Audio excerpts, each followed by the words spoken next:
Hey guys, how are you? I recently chatted with an entrepreneur who is the owner and founder of a moving company in Portland. The company is called Portland Student Movers. It's an interesting angle, right? The student movers, it's like the cheaper, kind of more affordable moving. The reason I wanted to discuss it on the channel is because this is an interesting company because it's an interesting case for us because uh, it's in a metropolitan area, so it means it's going to be a very competitive market, right? Because moving companies are some of the most ubiquitous types of local service businesses, and there's many competitors, right? It doesn't take, all you have to do is just be able to hire somebody to move boxes, and this is the minimum. I mean, of course, there's people have to do with quality, right? They can't just break boxes, but there's a lot of people can get into this business, so it becomes very competitive. And the only ones who survive are the ones who can get customers. And when I chatted with this entrepreneur, his business is established, but he's competing against businesses that have been around for like 20 or 30 years. So being established is a relative term. And additionally, some of the wealthier companies, they can afford to pay marketing companies and things like that. So we talked a lot about SEO, search engine optimization, because search engine optimization in this case is very important, because what do you do when you move, right? When you're looking for movers, you type moving company in some city, right?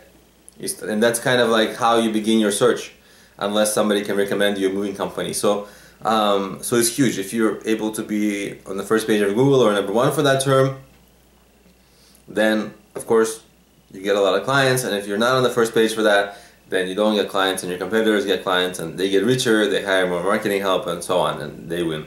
So it's really a matter of SEO is really important in this case. And by the way, because it's such a common company, SEO strategies are known. So even though we might suggest some SEO strategies or some marketing strategies, guess what? All the competitors are doing that too. So in this case, it's one of those things where we have to get tricky. Not tricky, but we have to get resourceful and creative. Not in a bad way, but we have to figure out something that the competitors haven't figured out yet, or at least that we gotta jump over them. If they're doing something well, we gotta do something maybe better, right? And it's not easy. This is there isn't some great solution out there, right? So my suggestion, and we're going to talk about two types of suggestions here. My suggestion was to go wider on the types of keywords.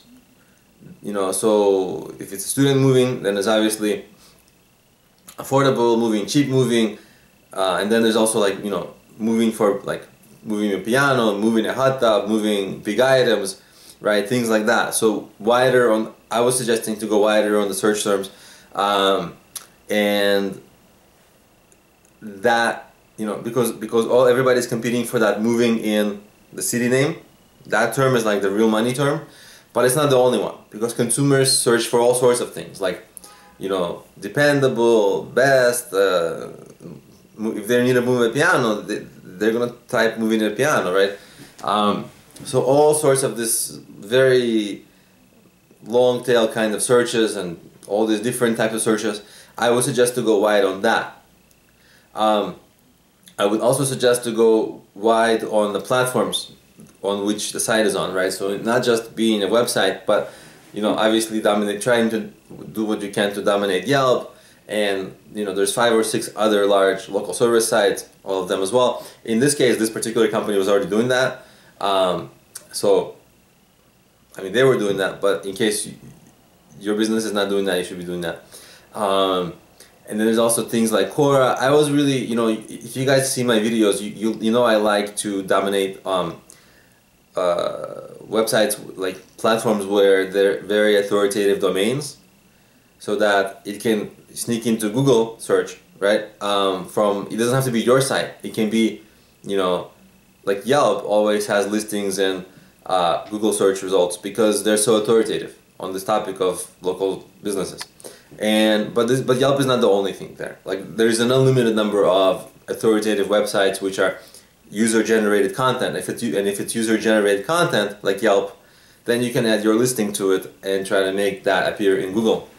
So that's a good strategy. There's also a strategy for, from your own site, to write a lot of blog posts, and in each blog post to link to your Yelp or other site listing. So not from your site to your site. You should be doing that. But in this case, I'm talking about from your site to the Yelp listing, or whatever listing you want to get to appear in the top 10. Because the more links you build into it, you're actually doing SEO for the URL of your listing on Yelp. So it's kind of like an advanced SEO thing. People usually think about SEO, when they think about SEO, they think about SEO for their own websites, but actually your listing on Yelp will always outrank your site. So why not just make your listing on Yelp the one that you want to do SEO for, and it's easy because you can build links from your site to Yelp. I love that strategy. I do it for everything I promote ever. My courses, my books, I link to those, if my books, I link to the Amazon link from my blog, and if it's my courses, then I link to the course links, because if you search Google for these things, the page that I have on my blog about it is always below the actual Amazon or Udemy, where my courses are, URL. So I love that strategy. It really works.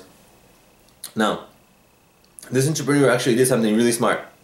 And they went not just wide with the types of searches they are targeting. They actually went wide with the kind of a consumer they're targeting and the kind of business that they present themselves as, right?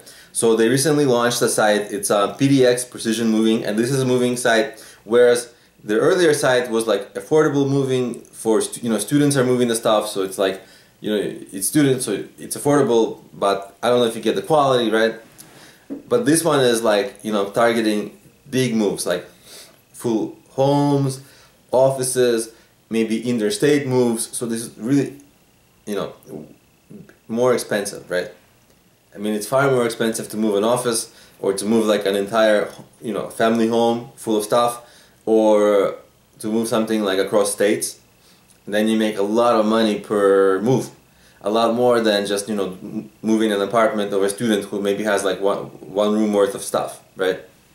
So they did a really smart thing. They're targeting the same geographical area, and by the way, I'll link to both of these sites in the description of the video. You can check them out, see what they're doing, and I really like this kind of strategy. So they have that low-end market, which is good but very competitive. But I like that they are going for the kind of the corporate or the bigger moves or the interstate moves, because there's more money in that. And if you've seen my videos, I like to gravitate towards the types of clients who can afford to pay more, or who know they will have to pay more. So I think this is a really smart thing that these guys are doing. So check them out, especially if you're living in the Portland area, right? These might, and if you ever need to move, of course. Anyway, thanks for watching, and see you in my next video.